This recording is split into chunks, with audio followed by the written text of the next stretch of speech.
Sa mga katik vloggers, mga subscribers, bago at saka luma, mga supporters, mga dumaan, dumalaw at bumisita sa channel, lahat ng mga viewers, secret viewers at silent viewers, magandang araw.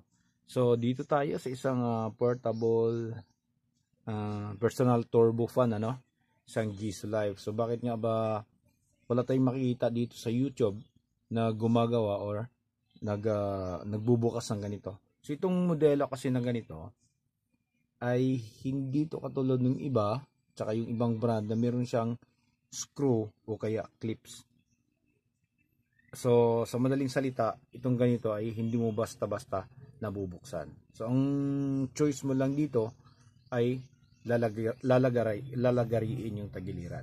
So mas maganda kung meron kang ganitong gamit na pangtabas dito sa tagiliran para mas malinis naman yung pagkatabas niya. Tapos dito naman, kung wala kang ganito, so pwedeng ganitong lagari. Okay? So ipapakita natin sa inyo kung ano yung laman nito sa loob, Ayan. So buksan lang natin to. Ayan. Ito, natanggal na natin. Kita nyo naman, nilagari natin. Okay? Ayan lang yung laman niya. Tapos tanggalin natin to. Ayan. Tinanggal na natin yung nakakonect dito sa kanyang fan. Ayan. So, patayin muna natin to, Okay? Tapos, pag gusto mong tanggalin yung nito, katulad na lang nito, ang problema nito ay nandun sa mismong motor niya, ayaw na siya umikot. Tanggalin lang natin to. Ayan, kapag natanggal na natin to, okay? So, ayan, na-expose na yung kanyang fan. And so, walang sayad siya, Walang sayad.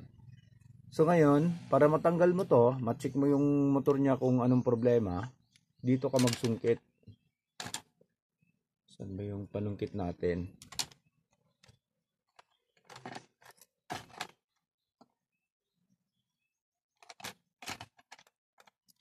Ito. Sungkitin mo lang tong niya, dito tagiliran. Yan. May clips to, 4 na clips sa ilalim. Ayan. Okay? So natanggal na yung clips, tapos itong takip na to, tanggalin mo siya.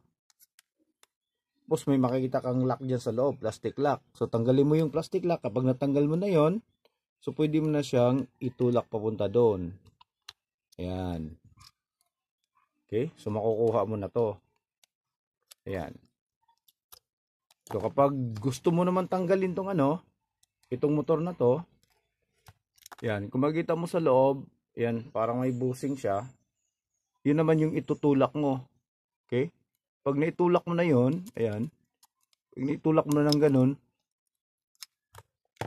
subukan natin. Para makita nyo,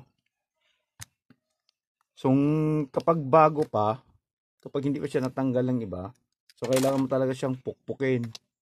Pukpukin natin.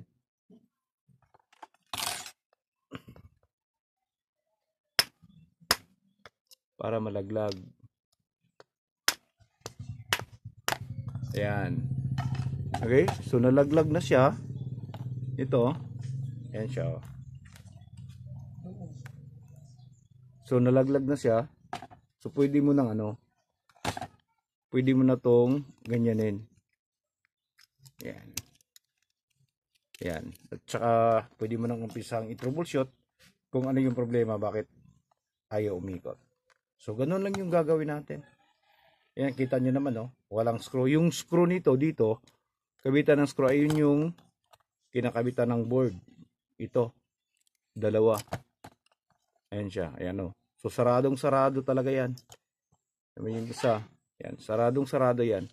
Kaya, no choice ka, kung gusto mong gumawa ng ganito, gusto mong buksan, ay kailangan talaga lagariin to.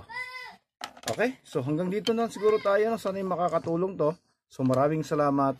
God bless at bye-bye.